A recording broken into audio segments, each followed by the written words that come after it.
Hello and welcome to Fiction Fans, a podcast where we read books and other words too. I'm Lily. And I'm Sarah, and I'm so pleased to welcome Gabriella Buba onto the podcast today to talk about Saints of Storm and Sorrow. Thank you so much for having me. It's great to have you here. I'm so excited to talk about this book. But before we jump into that, what's something great that happened recently? Great that happened recently. I have a big one actually. Saints was just shortlisted for the Aldous Award for World Building in Speculative Fiction. Congratulations! Wow. That's fantastic. That was thrilling. We're up there with Caitlin Rozakis for Dreadful and Veronica Roth. I'm ecstatic. Wow. Amazing. I don't think I can top that. Yeah. I'm still riding that high. I still have to update like all of my websites and bios and everything. But I'm just like, I have never been shortlisted for anything.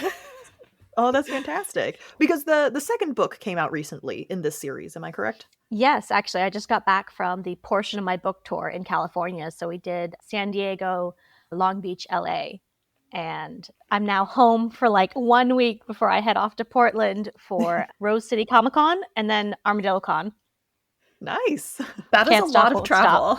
I'm tired. I bet. Are you West Coast? I'm in Texas. Oh, okay. So not as far as it could be, but still a bit of a trek. Mm-hmm. Yeah. Sarah, what's something great that happened recently? So my good thing is not quite at that level, but I was walking the dogs a couple of days ago and a neighbor came out and was like, "Do you want an orchid?" My wife came back with a bunch of orchids, so I'm giving them out to the neighbors that I like. So I just got an orchid. That was very sweet.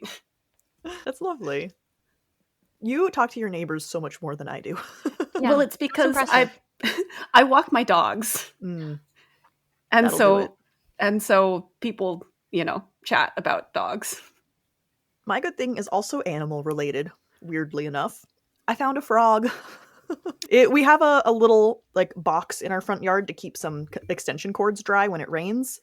And apparently a frog has moved in. So that was a little surprising at the moment, but cute little guy. That's delightful. Thank you. What is everyone drinking today? I have some black tea. Lovely. I have oolong with grass jelly. Ooh, nice. Good. It's so good. It's so herbal. Mm-hmm. I have made my own. I don't know if you guys have tried the non-alcoholic versions of wine that you can get now. They're pretty good, but so expensive. Like more expensive than shitty wine. So kind of hard to justify. So I have created my own version, which is just pomegranate juice and apple cider vinegar and bubbly water. And it kind of works. Does it actually taste like wine? No, but it kind of scratches the same itch. Okay, fair enough. And it's nice and cold. It's been hot here, so. Oh, that works. I'm very into all of the different iced and fridge teas right now. Just fruit, some kind of tea, some kind of citrus, all in the fridge overnight. And then I'll just drink that until the pitcher's empty. Perfect. Yeah, gotta stay hydrated. It's important. And has anyone read anything good lately? I have just been doing podcast reading, which for the purpose of this question does not qualify. Yes, same. I've been doing blurb reading. But Black Salt Queen by Samantha Banzel, amazing.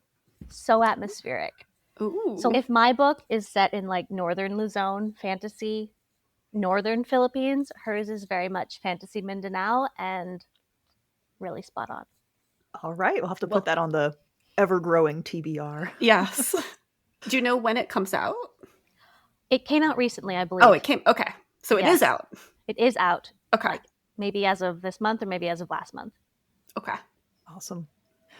Well, now is the time that I confess how embarrassingly long it took me to realize that this book was inspired by the Philippines. It was 400 plus pages in. It's so embarrassing. Wait! How? Okay. I grew up in Southern California. So when I think of the mission system, that is Southern California and Mexico is where my brain goes. And I knew that wasn't it, right? Mm-hmm. And I could tell it was clearly based on a place, but I couldn't get that enough out of my head to actually think I got there. I got there eventually. But the entire mission system and the encomienda system of Mexico and South America under Spanish colonization was really just beautifully brought over the ocean and introduced to spices and pearls on the other side. So it was a good visual, but more tropical, you know? Yeah, I knew I wasn't right, but I also anyway, I figured it out. I got there. In book 2, we have this beautiful map that I illustrated that is essentially a morph of actual Philippine topological data from their government website. So that'll make it clearer for folks. Yes. Okay, also, if anyone hasn't read this yet, it takes place in Ainilla. It's really entirely on me. Clear the air. Just get that out there right away. The book does make it pretty obvious. Mm-hmm. I've never heard that from anyone, so I'm being new. I do a lot of podcasts. I talk about the book a lot. I answer the same types of questions. That's new for me. Yeah. Everyone has to talk to one dingus, and today's your day. Anyway. Yeah, so, and then, of course, after I finished the book, your afterword talks a little bit about the process of how you drew inspiration for the world building in this series, which you have just been shortlisted for an award for. Can you tell us a little bit more about that process? Yeah, absolutely. So, for pre-colonial Filipino history, there are a couple of seminal texts, but almost everything is actually written by Spanish friars or other European, what's the word I'm looking for? Immigrants is not the right word, but Europeans who had come over, written about their experiences. There is almost nothing written from the Filipino perspective from that time frame of early 1600s to late 1700s while colonization is occurring. So of course I, went to the Library of Congress, read all the seminal texts, even read text in archaic Spanish of direct friars accounts of the pre-colonial law system and culture. But when you're viewing your own culture through that very fragmented lens, there are there's holes, right? There's very little information, and there are very big gaps. And I really struggled at first with how do I be as true to the culture and the history as possible while also filling in this world. So I kind of decided to take it from I'm going to look at these holes and fill them in, because I'm an author, I'm very creative, and I'm going to fill them in from the perspective of someone who was raised in the Filipino culture and as a woman, because a lot of these are written by very misogynistic individuals, understandably, them being Catholic men and colonizers. Shocker. I'm shocked. You're shocked. We're all shocked. So I really took it upon myself to fill in those spaces. Yes, it is invention, but I also wanted it to be as true to the cultural energy and ethos as I could. And sometimes I feel like I've done a great job, and I get these recognitions, and sometimes I feel really bad because other Filipinos will approach me and be like, "Where did you find this?" And I'm like, "I didn't find it. I read the same 4 texts as you did, and we went from there." Well, and you also definitely don't shy away from the realities. And I want to keep this kind of general because I feel like it does have some spoilery implications. But there are some horrors perpetrated by the missionaries, and you definitely don't shy away from that. Oh yeah, absolutely. And I was drawing not only on pre-colonial accounts of the Spanish church's actions in the Philippines, but also on family stories and how women were generally treated under the colonial system. And that's one of the reasons some people are really jarred by the fact that I kept the Catholic Church. Everything is left-stepped fantasy, but it's the Catholic Church. It is Augustinians, because my beef is specific. And if I'd left-stepped Catholicism and come up with lots of fantasy books to it, you read it and it's, oh, those are fantasy Catholics. But they come out feeling like a character, mustache twirling. It's almost funny seeming, but keeping it Catholic and actually honestly toning down some of the atrocities. Because some of the quotes that I was reading were just absolutely cartoonishly villainous. We've lit 40 priests on fire in order that by the light of their pyres, the blindness may be removed from the eyes of the people and they will return to the faith. And I'm like, you burned people alive? Oh my God. Yeah. Yeah, so whenever I get reviews that are this is a very biased book, colonialism had good facets, It's way too out there. I'm like, I toned it down. Yeah. I can prove it. Yeah, that's a wild criticism, I feel. I wish I was love more it. shocked by it. The comments usually start with not to defend colonialism, but I'm always like, but to go on. I'm waiting. But yeah, that was, I had to look it up. Well, this is just more me admitting my ignorance about things. Because there is, at one point, a character quotes scripture to another character. And I was like, that sounds like that could be in the actual Bible. And it was. And that was when I was like, oh, okay, we're not pretending right here. This is pretty non-fictional in this moment. Honestly, I kind of chickened out at the end. It was entirely historical fantasy. Mm-hmm. Like, how far in was I? Like, almost right up to the end. And then I'd read The Poppy War. And I'd seen how she'd left-stepped everything. Also at that same time, like, kind of the diaspora wars were happening on Twitter, and I was just watching, like, mainland Filipinos attempt to murder diaspora Filipinos. And I was like, I really don't want to be a part of this. I don't want to be the middle contentious bone in this, like, violent internecine conflict. So I'll just left step everything. And if anyone says anything, I'll be like, it's a fantasy. Yeah. So maybe I chickened out a little bit at the end there, but also that is why some parts are so brutally historical while also being this, like, slight left step. Mm-hmm. It's Ainilla, not Manila. It's where the indigo grows. Yes. So, switching gears just a little bit, I was fascinated to read in the bio at the back of the book that you are a chemical engineer by profession, because sometimes it feels like an author's day job is very obvious in their writing. And I mean that, like, in a neutral sense, not in a negative sense. But I didn't get that. Like, I wouldn't have guessed that you were a chemical engineer from reading this book. Do you find that it has any impact on your writing process or style, or do you keep it pretty separate? So I've actually gotten both from readers. Some people say, I absolutely knew that you were a chemical engineer. And some people are like you, and they're like, I had no idea. And I think it comes through in a few ways. I very much at the beginning thought, oh, no one can tell. But it comes through in what I care about when it comes to world building. Like, I really care about how infrastructure affects society because I build infrastructure as part of my job. And I really care about the, like, nitty-gritty chemical details of how all of this sabotage is going to work, which is a spoiler, I just realized, kind of. We won't say who or when. Yes. I mean, I don't think it's any surprise that the people being colonized are not fans. Yes.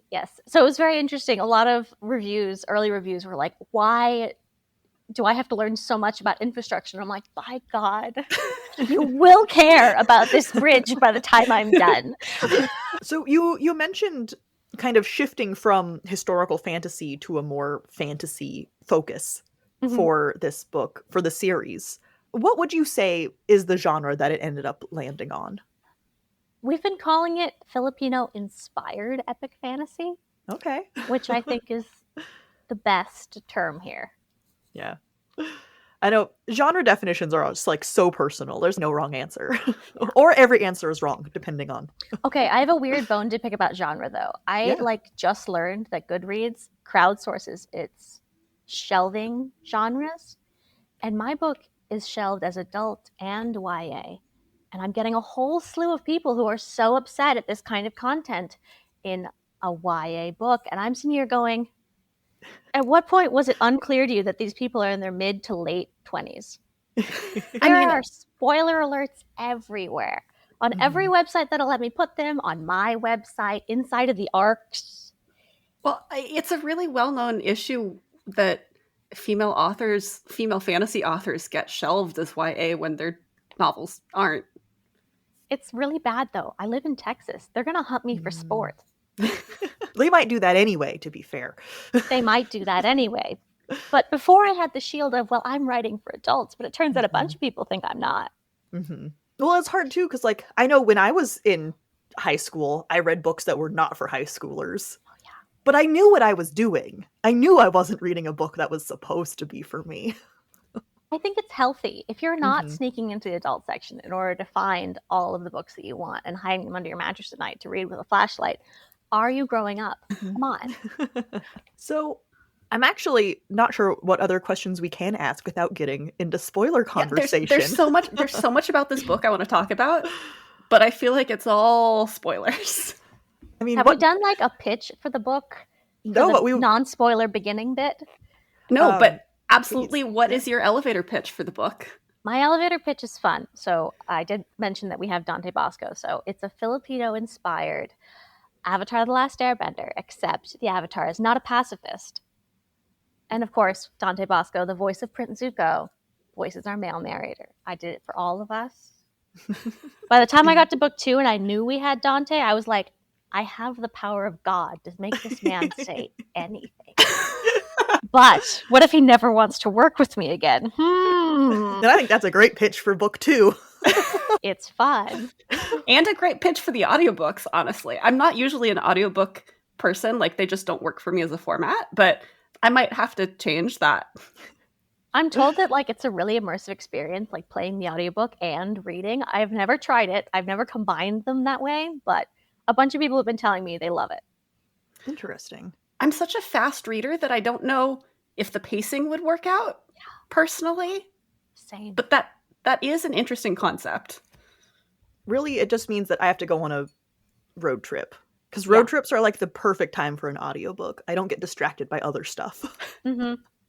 Honestly, most of my audiobook reading happens while I commute. Mm-hmm. Yep. And it's the only downside to working from home. I don't have a commute. I can't listen to audiobooks Oh, anymore. no. In defense of working in the office. Or sorry, not to defend working in the office. That's what they were saying. Well, we have a lot to talk about that we haven't even touched on. There is maybe a love triangle. I say maybe. We'll get there. Some colonialism, some non-pacifism. Sarah, who should read this book? I mean, I actually kind of feel like Gabriella answered this question for me with her elevator pitch. If you want Filipino-inspired The Last Airbender, but no pacifism, then yeah, I like nailed it. And before we jump into the spoiler conversation, book 2 just came out, and I apologize if this is a question that I should know the answer to, but how many books are planned in the series? It is complete. The Stormbringer Saga is a duology, and you can now binge from beginning to end. I was really hoping you would say that. Not that I don't want more than 2 books, but I love me a complete story. Honestly, writing book 2 was so difficult. I don't know if I'm ever going to write a series again. Standalones forever. That was a brutal experience. This episode of Fiction Fans is brought to you by Fiction Fans. That's us. We really appreciate our patrons because otherwise we fund this podcast entirely ourselves. Patrons can find weekly bonus content, monthly exclusive episodes, and have free access to our biannual zine, Solsticia. You can find all of that and more at patreon.com/fictionfanspod. Thank you for all of your support. The remainder of this episode contains spoilers. Okay, so this is not actually a question per se, but it was really interesting. I don't want to say I loved it because it feels bad to say that I loved it, but it was really interesting. Yay, religious abuse.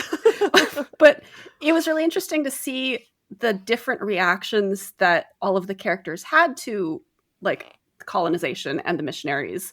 We have, for example, Kat with her, she's just all in her religious conversion. Not really any second thoughts there. We get Sina trying to blow up this bridge and not wanting the missionaries there, understandably so. And then we get Alan's father, who's cozying up to the colonizers because that's what gives him power. And so I liked the breadth of human experience. Yeah, absolutely. And it was really important for me to actually have people from all of these different types of privilege and positions in society that were approaching the situation the same way, because they're all living under the fist of this colonial empire, but each of their different privileges and connections in society affects how they can move through the world. So one of the reasons Catalina is so all in is because she is from the very like bottom rung of society, like mixed race of a brought over here to be a sandbag soldier and a native woman who is not one of the nobility. She doesn't have family support. She doesn't have that connection to her culture that like grounds Lunurin and Cinna. Her best option to get ahead in the world is to throw in her lot with who's winning. And I think that's behind a lot of her toxic and all-in approach to her faith. She's been made promises that like if she can be the perfect Christian nun, she won't face the life that her social class would allot her if she left the church. Except that there's the tragedy, because they're not going to reward that kind of belief and behavior. No. That's the lie. Yeah. The pitch that you gave earlier, where there is not as much pacifism as perhaps one might expect in a book like this, I was so worried. I was so worried that it was going to resolve with Lunurin being the better person and winning by controlling her power. Oh. I was sent Sarah so many texts. I was like, oh no, where is this going? I actually had some early readers who were like, Yeah. oh, so the way this is going to go is like she's going to be a better person and find ways to use her magic to heal and be a good person and take the high road. And I was like, I don't understand why you would think that's the direction this is going, because this is a corruption arc. And that's a good thing. Yeah, it's not even corruption, like being true to herself finally. Yes. And I think part of that is, well, we expect that from stories. Like, just that's how marketable media tends to go, right? Yeah. But you set up such reprehensible bad guys that you have the reader like begging for some violence and like cheering when we get to the mass destruction. And I think that part of that was wrapped up in how brutally honest you were with the actions of missionaries and colonizers. Yeah, it Yeah. feels really satisfying to see them get their comeuppance and all die. And sometimes in terrible Absolutely. ways. Yeah. I went into the book with the promise of we will be drowning colonizers. And then I delivered on that promise. That was my whole goal for the book. But I knew there were going to be people who were like, wow, this is so non-conciliatory, and we're supposed to take the high road and be better people and not genocide our enemies just like they genocided us. And I had opinions about that. They gave them a chance to escape. Oh, yeah. Many Yeah. chances were given, and many Mhm. chances were rejected. Yeah, they had their chance. If they didn't take it, that's on them. Well, it's that idea that like you can't negotiate when it's an uneven playing field. Yes, very much. And also, I want it to be very much you can't negotiate with nature.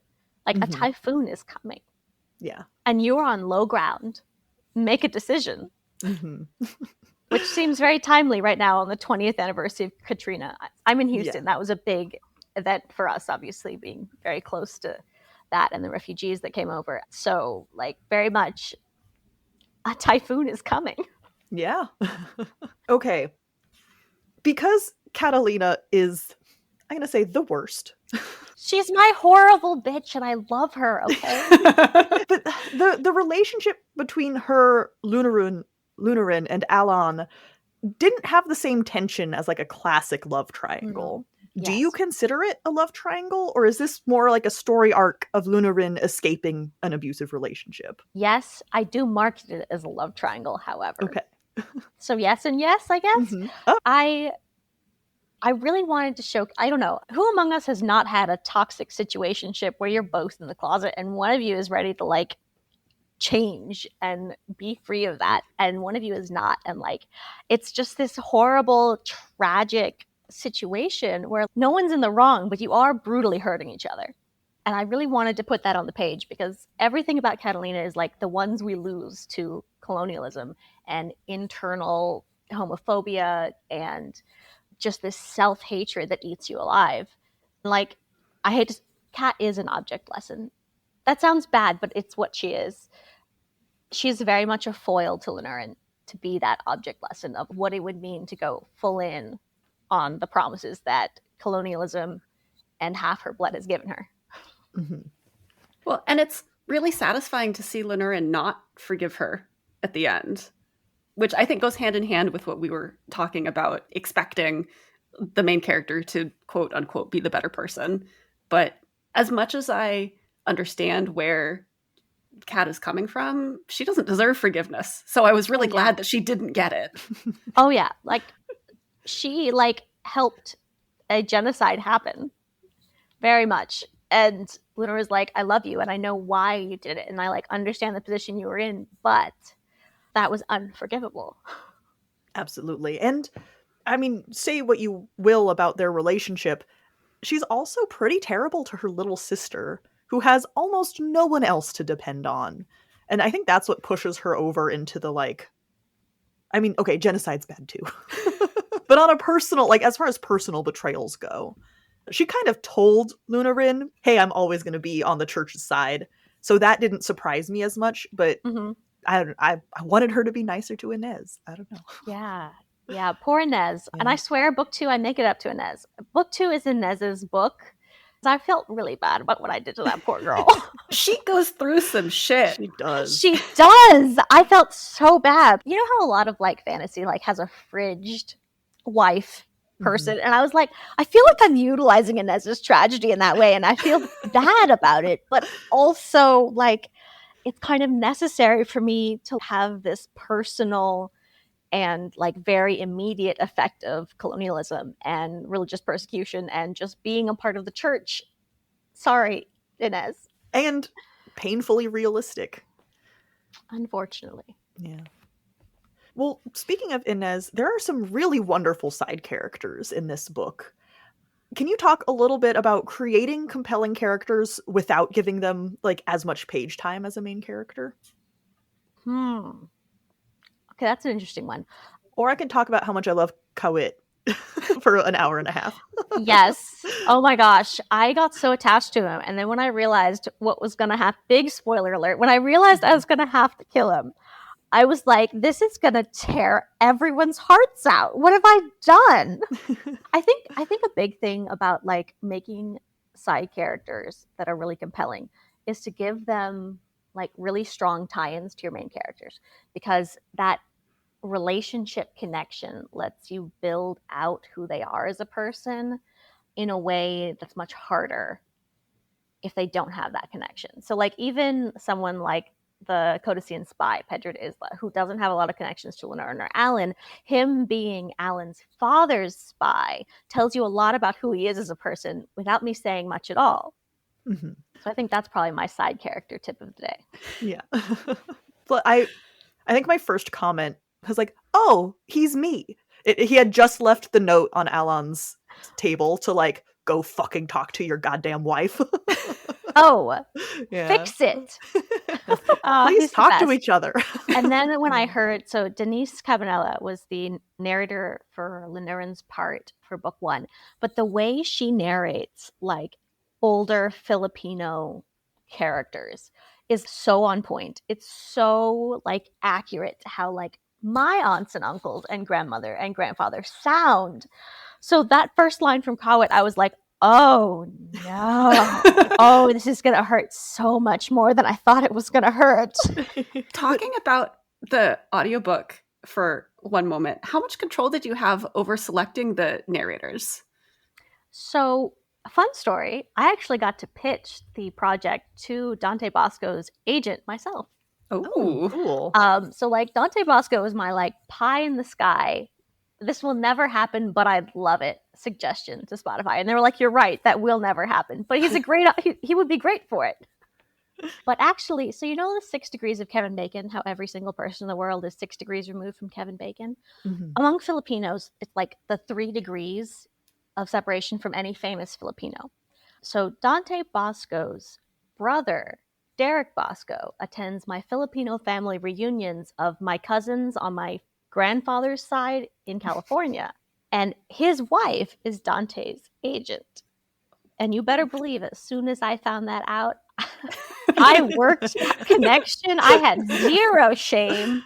I was like, Auntie, anything you need, like, I'll make rice. I'm happy to carry that for you to tea, because I wanted the chance to pitch this project to Dante Bosco. He has been like really supportive of Filipino creative works. There was recently Trece. I don't know how to describe it. It's a Netflix anime, but it's Filipino.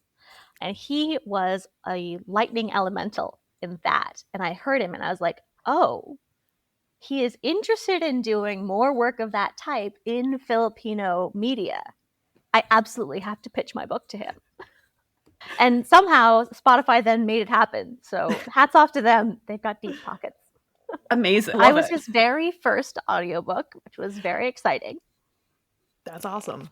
I've heard his voice pop up in video games before, I know. And it's always like kind of a fun, like, where do I know that from? Oh, shit. It's Prince Zuko. It's Yeah. Rufio. I love how like some voice actors are like incredibly dynamic. His skill is just being him and having this incredibly rich, wonderful voice that I don't want it to change. I just want him to sound like him. So you mentioned that you took that left step before finishing this book.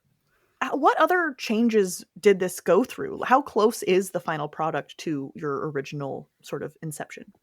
Oh, this is a hard one because like the original draft of Saints of Storm and Sorrow was something that I wrote while I was in the middle of high school. And it was always this story about a failed child chosen one. And there was always this angry goddess. But I was growing so much as a writer and revising so much. I changed all the character names at least 3 times. I changed the setting at least 4 times. And there was always something missing at the heart of it. And then finally, probably around 2018, I made friends with a Taiwanese American fantasy author.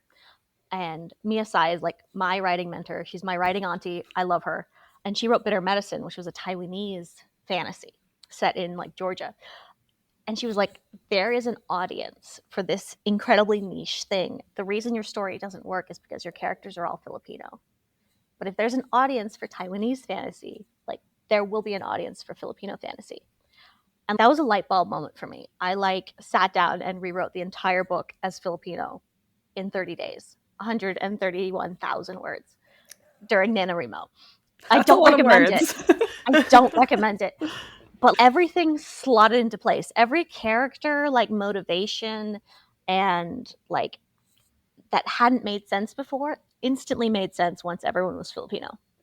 I can't explain it, but so much changed, but I feel like the heart of the story and the main characters very much remain the same.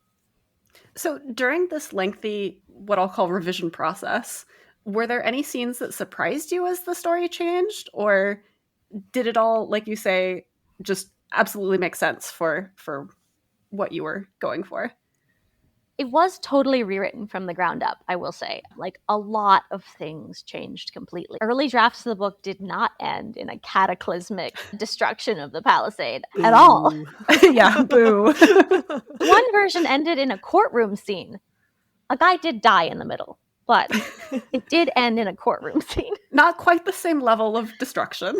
Exactly. So, yeah, so much changed, but it felt very right when I wrote the story as Filipino, set in the Philippines, set like facing Spanish colonization, that it felt very right for the story.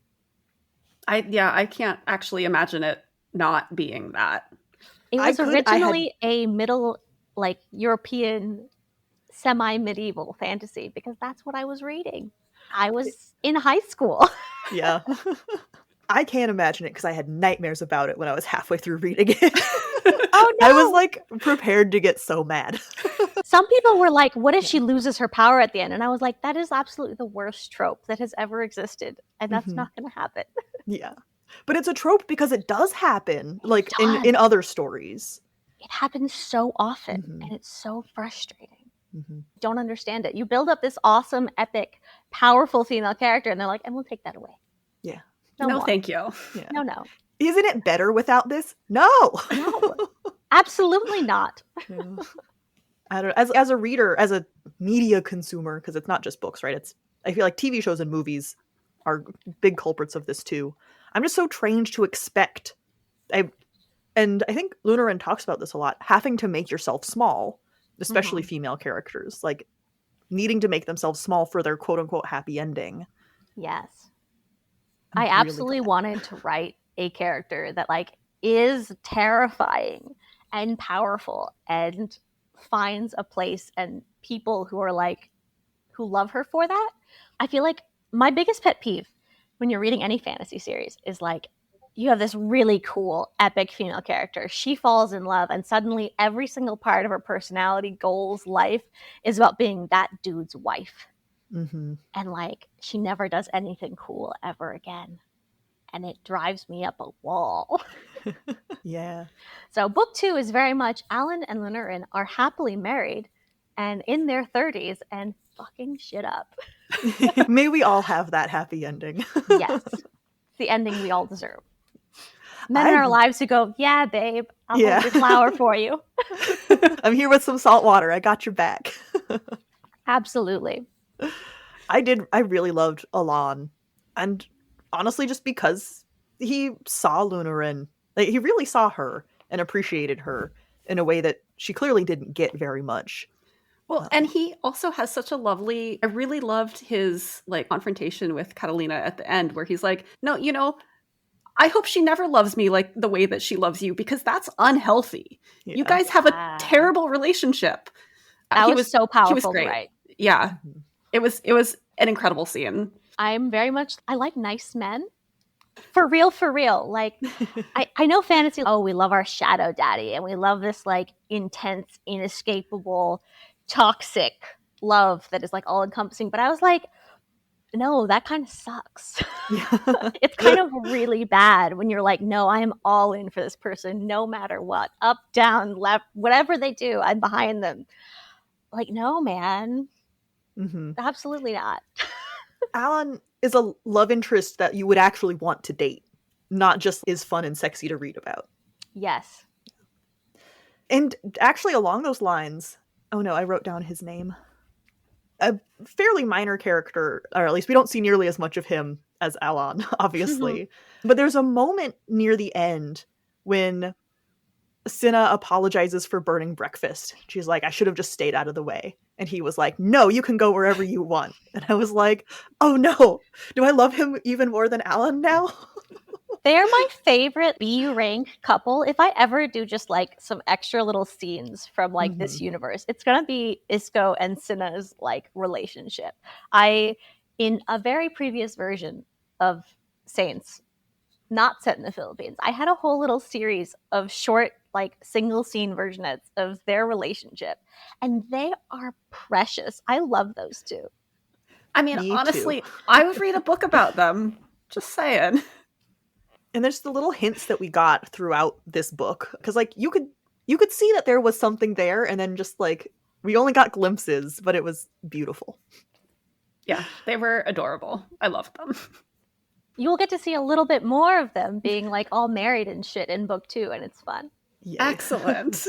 So speaking of book 2, I don't want, not spoilers, because this is, even though this is the spoiler section, it's the spoiler section for Saints of Storm and Sorrow, not for Daughters of Flood and Fury. Did I get the title right? Yeah.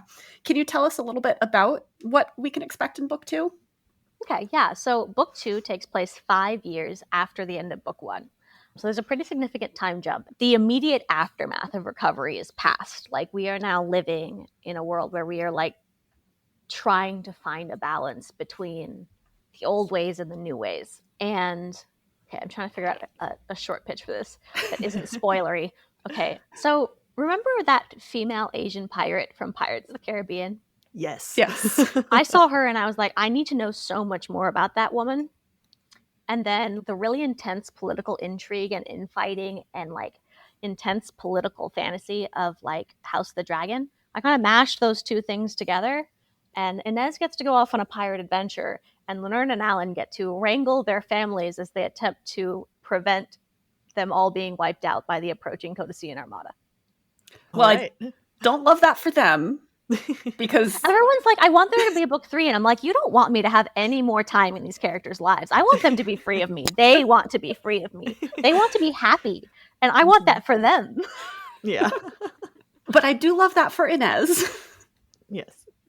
Before we let you go, is there any current projects that our listeners should be excited for, other than obviously book 2 that just came out? Absolutely. So, oh gosh, what's the title of it? Flame Tree Publishing's Witches and Folklore?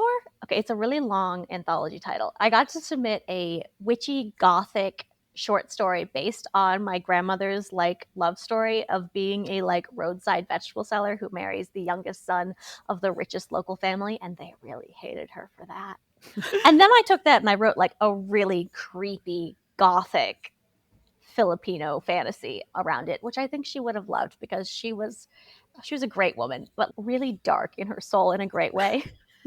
So that's coming out. That was a #1 new release on Amazon for a hot minute when that went live. That comes out in January, I want to say. And then I'm working on my first truly historical fantasy novella, and it'll be set in Manila during the Japanese occupation during World War II, because I like really easy and simple times in history to talk about that are non-controversial. You're not going to make anyone mad. No one's going to Nope. be mad about this, I'm sure. I'm really nervous. Yeah. Well, awesome. I am so excited for these projects. Definitely going to be keeping an eye out for them. Can you tell our listeners where you can be found on the internet so that they can keep track of what you're working on and all of these things? Absolutely. I am at Gabriella Buba just about everywhere except TikTok, where I'm at Gabriella Buba's books, and I'm GabriellaBuba.com. Well, thank you again for joining us. This has been great. Loved reading the book. Can't wait to read that short story. Sounds incredible. And looking forward to your other work. Absolutely. Thank you guys for having me on. Yeah, thank you for joining us. Thank you so much for listening to this episode of Fiction Fans. Come disagree with us. We're on Blue Sky and Instagram at FictionFansPod. You can also email us at fictionfanspod@gmail.com or leave a comment on YouTube. If you enjoyed the episode, please rate and review on Spotify and Apple Podcasts, and follow us wherever your podcasts live. We also have a Patreon where you can support us and find exclusive episodes and a lot of other nonsense. Thanks again for listening, and may your villains always be defeated. Bye.